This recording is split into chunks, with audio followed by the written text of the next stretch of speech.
Hi, hello students. Today my topic of lecture is that is imperfection or defect in solid. So this is one of the very important topic of the unit, that is solid state. So first we must know what you mean by that is imperfection or defective.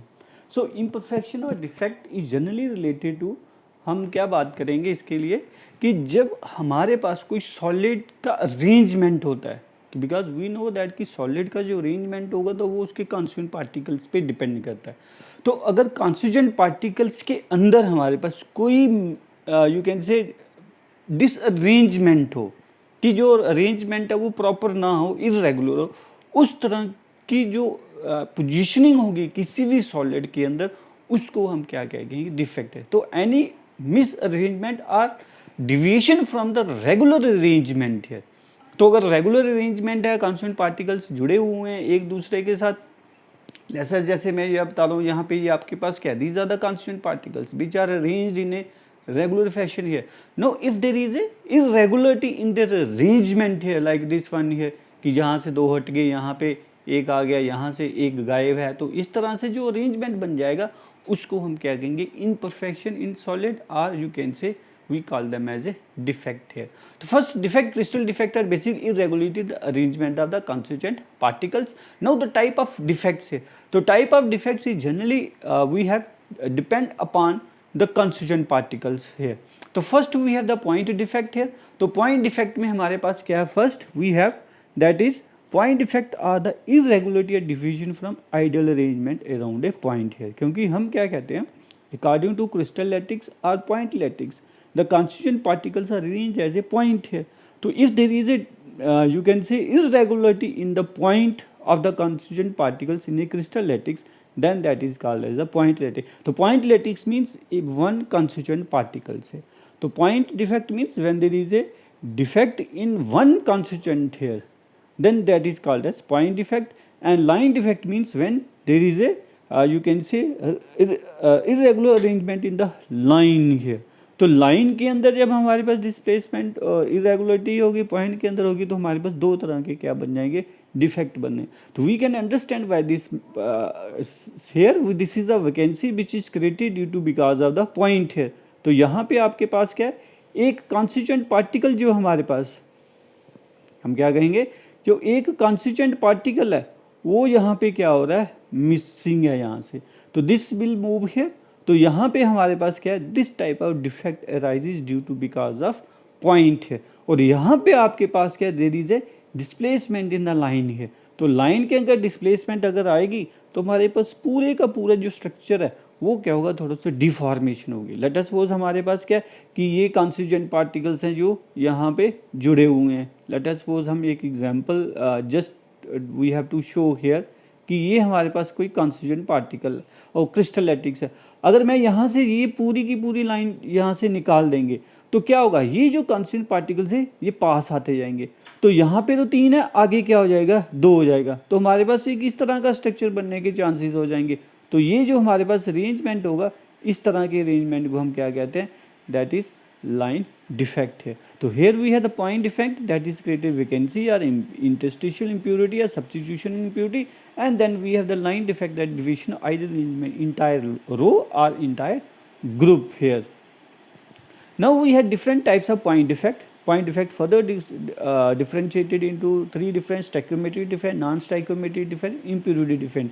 So what do you mean by stoichiometric defect? Stoichiometry and non stoichiometry में दोनों में एक ही common चीज़ है हमारे पास, that is stoichiometry. Stoichiometry exactly में हमारे पास क्या है, जब हम केमिस्ट्री के अंदर बात करते हैं, stoichiometry means the concentration or amount है. ठीक, तो पार्टिकल्स की जब हम अमाउंट को, जो कंसंट्रेशन को कंसीडर करते हैं, उसको कहते हैं स्टाइकोमेट्री. और स्टाइकोमेट्री हमारे पास एक न्यूमेरिकल वैल्यू भी होती है कि हम इसको गिनते किस तरह से. तो कहता है कि स्टाइकोमेट्री डिफेक्ट में क्या होगा कि जब हमारे पास कोई क्रिस्टल होगा, चाहे वो आपका आयनिक है चाहे आपका नॉन आयनिक है, तो दोनों में हमारे पास क्या होंगे, जब एक कॉन्स्टिट्यूएंट पार्टिकल वहाँ से निकलेगा तो उतने ही नंबर के हमारे पास दूसरे कॉन्स्टिट्यूएंट पार्टिकल वहाँ पे निकल जाएंगे. तो in case of ionic solid here we know that कि आयनिक सॉलिड में हमारे पॉजिटिव और नेगेटिव होगा, केटाइन और एनाइन होंगे. तो कहता है कि इन केस ऑफ आयनिक सॉलिड में क्या होगा हमारे पास, अगर एक केटाइन वहाँ से मिस होगा तो वहाँ से एनाइन भी मिस होगा। अगर एक एनाइन ऑलरेडी मिसिंग है, वहाँ अपनी पोजीशन को छोड़ रहा है, तो साथ में आपके पास क्या केटाइन भी होगा। So this is how in case of stoichiometry what we have the number of cation and anion here. जो केटाइन और एनाइन होगी उनकी रेशियो हमेशा क्या होगी, सेम रहेगी, इट डज नॉट चेंजेस है, ठीक है। तो cations and anions ratio remain same in case of stoichiometric defect here. Next we have that is the types of stoichiometric defect in case of non-ionic compounds. First is vacancy defect. Vacancy defect means when there is a you can say crystallitic side से जो एक constant particles है, they will create a vacancy here. वो क्या करेगा, एक vacancy create करेगा। तो vacancy create करने का मतलब क्या होगा, they will leave a certain space here, ठीक है। तो यहाँ से क्या होगा, एक कांस्टेंट पार्टिकल, जैसे यहाँ पे आपके पास सारे के सारे क्या है, they are the constant particles 1 2 3, ये A B A B A B A B A B type जो भी आप कंसीडर करो। तो यहाँ से जो कांस्टेंट पार्टिकल्स होगा वो अपनी जगह क्या करेगा, छोड़ देगा। तो जब जगह छोड़ेगा तो वहाँ पे क्या बन जाएगी, एक वैकेंसी क्रिएट हो जाएगी। और this type of defect is called as the vacancy defect है। सिमिलरली अगर हमारे पास कोई कांस्टेंट पार्टिकल्स बाहर से आके सेंटर वाली पोजीशन ऑक्यूपाई कर देता है, सेंटर वाली पोजीशन का मतलब क्या होगा, the position between the constituent particle. तो यहाँ पे अगर वो आके बैठ जाएगा तो इसको हम क्या कहेंगे, that is particle interstitial site और इंटरस्टिशियल डिफेक्ट है। तो दो तरह के डिफेक्ट हमारे पास यहाँ पे आते हैं जब हम बात करते हैं, that is in case of stoichiometric defect for non-ionic compounds. First is vacancy defect, when is in a crystal some of the lattice sites are vacant है, the crystal is said to have vacancy defect है। तो इसका क्या होगा, there must be a decrease in density of the substances. Interstitial defect, when some extra constant particles occupy the interstitial position, तो वहाँ पे number कम हो रहे हैं, यहाँ पे नंबर ज़्यादा हो रहे हैं, वहाँ पे डेंसिटी कम हो रही है, यहाँ पे डेंसिटी ज़्यादा हो रही है। तो this is generally mostly seen by the non ionic compound है। तो what when we consider for the ionic compound है, तो किस तरह का डिफेक्ट होगा, तब हमारे पास एक पर्टिकुलर टाइप ऑफ डिफेक्ट होता है, that is called a Schottky defect. तो शॉर्ट की डिफेक्ट में हमारे पास क्या होता है, the number of ions and cations है missing from its position here और leaving its position here, they may be same here. तो यहाँ पे स्टोइकियोमेट्री जब हम शॉर्ट की डिफेक्ट आयनिक कंपाउंड की बात करेंगे तो number of ions and number of cations हमारे पास क्या होंगे, they remain same in the crystal lattice system में, its neutrality should not be change है। तो यहाँ पे आपके पास क्या है, this is what we have a vacancy created by, do have a, तो यहाँ पे पॉजिटिव आना था ए, तो ए यहाँ से लीव हो रहा है और यहाँ से क्या हो रहा है, वी। तो this is a vacancy which is created by the loss of you can say proton as well as the anion here, ठीक है, sorry cation as well as the anion here, and this is what we have, that is vacancy which is created by the loss or by leaving, you can say cation will leave its position, and similarly we have a anion here। तो no doubt this is bigger size, तो ये anion होगा, ये आपके पास क्या होगा, cations होता। तो cations are always be considered to be smaller than that of anion है। तो इस तरह का जो डिफेक्ट होगा वो हमारे पास क्या होगा, दैट इज कॉल्ड शॉर्ट की। अब शॉर्ट की डिफेक्ट की कंडीशंस क्या होगी, शॉर्ट की डिफेक्ट में कंडीशन ये होगी हमारे पास कि जो कोऑर्डिनेशन नंबर होगा हमारे पास, दैट मीन्स व्हाट वी से the coordination number of this should be high है। कोऑर्डिनेशन नंबर क्या होना चाहिए, ज़्यादा होना चाहिए, और इनके बीच का जो डिफरेंस है, the difference between you can से cation and anion radius here should be low here. Coordination number should be high and the radius distance between these two should be low here. Otherwise क्या होगा कि अगर condition reverse होती है तो इससे ऐसा क्यों होता है, क्योंकि अगर जैसे ये केटाइन और एनाइन की बात करें तो वो ये जगह छोड़ देते हैं, वो क्या करते हैं, जगह छोड़ देते हैं। जब जगह छोड़ते हैं तो उनकी पोजीशन कोई और नहीं पकड़ पाता है, they never be attain by the other constant particle जो कि सराउंडिंग में होगा। तो लेकिन सराउंडिंग वाले थोड़े से बड़े हैं, वो क्या करें, अपने आप को एडजस्ट कर लेते हैं। Now this type of defect is generally observe in case of compounds which has sodium chloride, potassium chloride here. Now what happen in this case, the electrical neutrality of the solid remains same, and if the any crystal of A and B type equal number of cations are missing from the lattice side, compound exhibiting Schottky defect are sodium chloride, potassium chloride. When compound has a small difference in size of cation and the coordination number is high, that type of compound shows this type of defect है. तो हमारे पास sodium chloride और potassium chloride एक इसकी हमारे पास क्या एग्जाम्पल है. सेकेंड वी है the Frenkel defect. Frenkel defect में हमारे पास क्या होता है कि जब हमारे पास कोई केटाइन अपनी पोजीशन छोड़ता है तो वो इंटरस्टिशियल पोजीशन में चला जाता है. It does not leave the crystal lattice system here. It does not leave the crystallitic system, but it will changes its position from regular site to interstitial site है. तो ये जो हमारे पास डिफेक्ट है this is called interstitial defect है. अब इसमें क्या होगा, number of anions and cations remain same है but the density does not change now है. क्योंकि डेंसिटी चेंज हो क्यों होगी, अगर वो लीव करता है लेकिन जो अंदर ही है इसलिए इसकी डेंसिटी क्या होगी वैसे की वैसी है. तो इस तरह का डिफेक्ट कौन कौन शो करता है, किस तरह की कंडीशन है हमारे पास. इसकी कंडीशन हमारे पास क्या है, which have a large difference in the size of cation and A9 and coordination number is low here. And those species which have low coordination number and there is a large difference in their sizes here, then that type of species shows this type of defect. That's why the example is silver chloride and silver bromide. Silver is a high bigger atom here and chlorine is smallest one. Zinc is a bigger one and sulfur is, and that's why this type of defect is generally observed in this molecule here. Now during this next we have that is the difference between Schottky defect and Frenkel defect here, mostly the coordination number and the sizes. We have non-stoichiometry defect and non-stoichiometry defect when the number of cations and anions here they show the defect here, their number may not be same here. ठीक, so these defects are generally called as non-stoichiometry and that type of defect are further classified as metal excess defect and by the presence of extra cation the interstitial site here. Now in case of metal defect here, so metal defect can be understand like this one here कि when there is a extra cation is present here.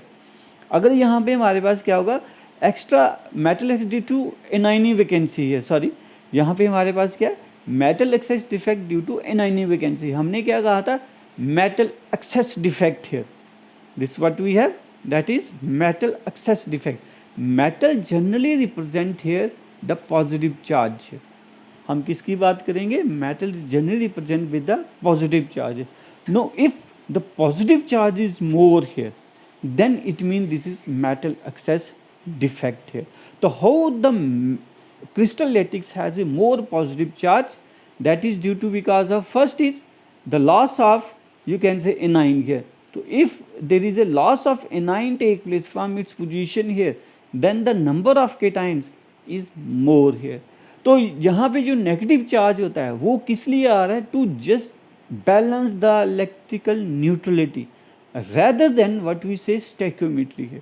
क्योंकि ये electron is not a constant particles, it just a charge representation है which may or you can say which can be release by the chloride, जो भी species यहाँ से leave होगी. To understand this one here we have the example here कि जब हम sodium chloride को, किसको, सोडियम क्लोराइड के साल्ट को अगर सोडियम वेपर्स के अंदर हीट करते हैं तो what we observe that this sodium chloride salt gives a yellow color here and similarly जो potassium chloride है वो हमारे पास violet color देता है. ठीक है, तो लेकिन कहता है जब सोडियम क्लोराइड को हम सोडियम वेपर्स के अंदर हीट करते हैं तो जो सोडियम के वेपर्स हैं वो सॉलिड के ऊपर बैठेंगे. ठीक है, अब क्लोरीन जो हमारे पास सोडियम क्लोराइड के स्ट्रक्चर से होगा वो जाके क्या करेगा, उस सोडियम के साथ डिफ्यूज करेगा.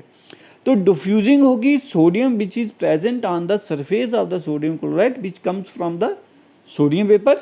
ठीक है, तो क्लोरीन उसके साथ क्या करेगा, डिफ्यूज करेगा, एक तरह से यू कैन से इंट्रैक्शन करेगा. अब जब वो डिफ्यूज करेगा तो वो अपनी जगह छोड़ेगा. अब वहाँ पे जो हमारे पास आयन इलेक्ट्रॉन जाएगा वो कहाँ से जाएगा, जब सोडियम क्लोरीन के साथ क्या करेगा, एक तरह से डिफ्यूजन प्रोसेस करेगा. तो सोडियम इलेक्ट्रॉन छोड़ेगा तो वो कहाँ कौन सी पोजीशन ऑक्यूपाई करेगा, the position which was vacant bye the chloride ion के. तो the excess of sodium atom deposit on the surface of sodium chloride crystal chloride and then diffuse to the surface where the combined with sodium ions which due to loss of electron, these electron loses by sodium atom are diffused back into the crystal and occupy the vacant site created by the chloride ion here. So this is what we have regarding how this process take place है. तो if there is a you can say कि अगर मैं यहाँ पे sodium की बात कर रहा हूँ तो लेट अस सपोज ये सोडियम है, तो ये जो आपका क्लोराइड आयन यहाँ पे था वो यहाँ जाके डिफ्यूज हुआ और सोडियम ने क्या किया, Na पॉजिटिव बनाया, और वो जो इसने इलेक्ट्रॉन लूज किया वो यहाँ जाके क्या कर रहा है, अपनी पोजीशन ऑक्यूपाई कर रहा है. तो due to this the electrical neutrality of the solid remain same and the number of cations becomes more here by presence of extra cation in the interstitial side. अब यहाँ पे क्या होगा, ए केटाइन हमारे पास ज़्यादा हो जाएगा. तो मेटल एक्सेस में आल्सो भी cause by extra cation occupying the interstitial position here. तो फॉर एग्जांपल जैसे जिंक ऑक्साइड को हम हीट कर रहे हैं तो हमारे पास क्या होता है, जिंक 2 पॉजिटिव बन रहा है एंड 2 इलेक्ट्रॉन है. तो यहाँ पे आपके पास metal excess defect and this is also metal excess defect है. तो यहाँ पे आपके पास क्या है, एक जो केटाइन है वो यहाँ जाके क्या कर अपनी पोजीशन को ऑक्यूपाई कर. अब आप कहोगे यहाँ पे इलेक्ट्रिकल न्यूट्रलिटी तो मेंटेन ही है, लेकिन इसमें क्या होगा कि एक इलेक्ट्रॉन यहाँ आके क्या करेगा, at this position they will occupy. ठीक है, तो ये पोजीशन वो क्या करेगा, ऑक्यूपाई करेगा, जिससे इस पूरे क्रिस्टल सिस्टम की इलेक्ट्रिकल न्यूट्रलिटी क्या होगी, मेंटेन होगी. तो in both the cases the electrical neutrality of the solid remains same here. A plus, that is this A is a plus is a cation which occupy the interstitial position, and similar number of the electron will occupy the another interstitial position here. Next we have that is metal deficiency defect. It means there is a deficiency of the metal ion here, and due to that means the metal show variable valency है. So this type of defect is generally shown by those complexes which have variable oxidation state है. Variable oxidation state means the same metal atom like iron shows +2 as well as +3 oxidation state है. तो iron जो है 2 oxidation state show करता है, +2 as well as +3. Similarly copper हमारे पास +1 और +2, हमारे पास टिन +2 एंड +4. तो कहता है वो स्पीसीज जो वेरिएबल ऑक्सीडेशन स्टेट शो करते हैं वो इस तरह का डिफेक्ट क्या करते हैं, शो करते हैं. तो मेटल डेफिशिएंसी डिफेक्ट क्या होगा, इसमें हम ये नहीं कहेंगे कि यहाँ पे जो चार्ज है वो डिक्रीज या इंक्रीज होगा, आपका जो इलेक्ट्रिकल न्यूट्रलिटी वो मेंटेन रहेगी, लेकिन हमारे पास जो नंबर ऑफ पॉजिटिव और नेगेटिव स्पीसीज हैं उनके अंदर हमारे पास वेरिएशन आएगी. लेकिन अब मेटल डेफिशिएंसी है तो हम जनरली यहाँ पे क्या होगा, there is a decrease in the positive species है. तो for example in case of iron oxide, iron जो हमारे पास 2 डिफरेंट ऑक्सीडेशन स्टेट में एग्जिस्ट करता है, +2 एंड +3 ऑक्सीडेशन स्टेट है. And what we observe in this case there is a deficiency which is created by Fe2 positive ion here, and that will be occupied by the Fe3 here. तो Fe2 एक electron lose करेगा जिससे उसकी electrical neutrality maintain रहेगी, और ये क्या करेगा, एक पोजीशन को ऑक्यूपाई करेगा. तो ferric ions provide the 2 electron required by access oxygen है. तो ऑक्साइड आयन है तो ऑब्वियस अब ये आयरन ऑक्साइड होगा, तो ऑक्साइड है तो आयरन है, तो दोनों क्या करेंगे, आयरन की एक पोजीशन वेकेंट होगी and that position is occupied by the second iron, and that is considered to be 3 positive charge. तो जनरली ये 2 पॉजिटिव है, लेकिन यहाँ से एक मिसिंग है, तो इसलिए साइड वाला जो इसके अल्टरनेट पोजीशन पे होगा उसका जो चार्ज है वो एक ज़्यादा होगा, तो वो 2 है, तो साइड नेक्स्ट वाले का कितना होगा, 3. तो जिससे हमारे पास उसकी इलेक्ट्रिकल न्यूट्रलिटी क्या होगी, मेंटेन रहेगी. ठीक है. Next is impurity defect. तो ये इस तरह का डिफेक्ट, इम्प्योरिटी का क्या मतलब होता है कि एक फॉरेन पार्टिकल आके उसके अंदर मिक्स हो रहे हैं. तो कहता है कि उस तरह से हमारे पास एक तरह से इम्प्योरिटी आ जाती है किसी भी क्रिस्टलैटिक सिस्टम के अंदर, और मोस्टली ये ऑब्जर्व किया जाता है दैट इज वो those crystal lattices which shows covalent bonding और कोवलेंट सॉलिड है. तो जब हमारे पास वीकेंट पोजीशंस होती हैं, तो अगर वो जो इंटरस्टिशियल पोजीशन ऑक्यूपाई करता है तो then we get 2 different type of the conducting material, because whenever इस तरह की इम्प्योरिटी आती है तो हमारे पास क्या होता है, एक ही क्रिस्टलैटिक सिस्टम के अंदर एक कॉन्स्टेंट पार्टिकल्स को निकाल के हम दूसरा इंट्रोड्यूस करते हैं.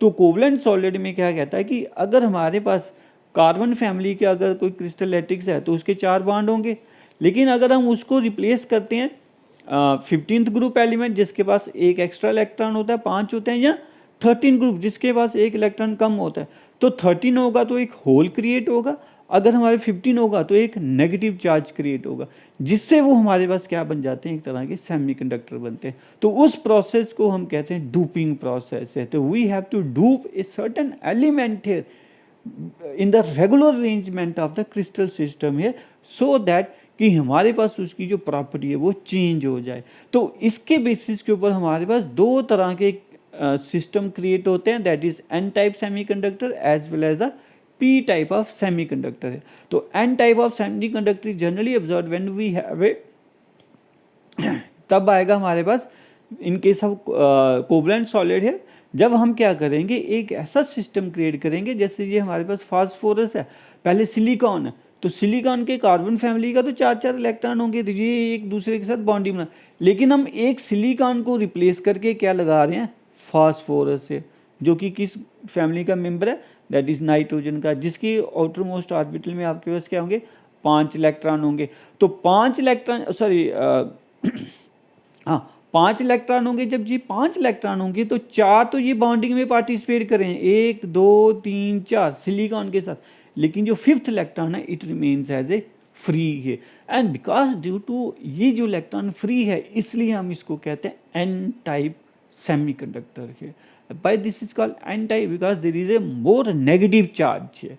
तो electron is electronic load having negative charge, जिस वजह से इसको हम क्या कहेंगे, that is N type semiconductor है। Similarly we have here that is +5 valency of this central atom, otherwise बाकियों की क्या है, 4 है, एक की हमारे पास क्या है +5, और +5 का मतलब क्या हो गया, एक एक्स्ट्रा इलेक्ट्रॉन है।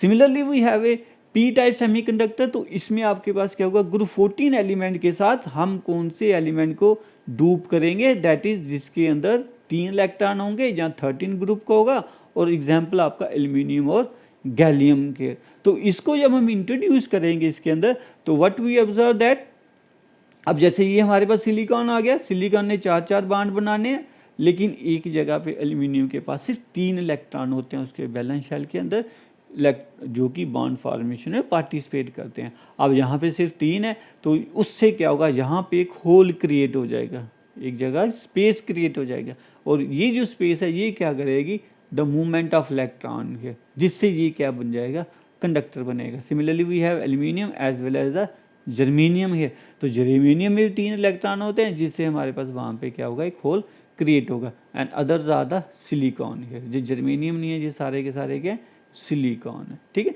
तो silicon will form 4 bond because belong to carbon family, carbon is a tetravalent, तो 4 बॉन्ड बनाता है, लेकिन एल्यूमिनियम और जर्मेनियम जो हमारे पास है, ये हमारे पास कितने गैलियम जो हमारे पास कितने बॉन्ड बनाता है, दे फॉर्म 3 बॉन्ड, और एक बॉन्ड यहाँ पे क्या होगा, एक स्पेस क्या होगी, यहाँ वहाँ पे होल क्रिएट होगा, जिससे ये कंडक्ट करेगा, दैट इज ए कंडक्टर। तो formation of a P type of conductor and that is called as extrinsic type of semiconductor, और जहाँ पे एन है that is called as intrinsic type of the semiconductors.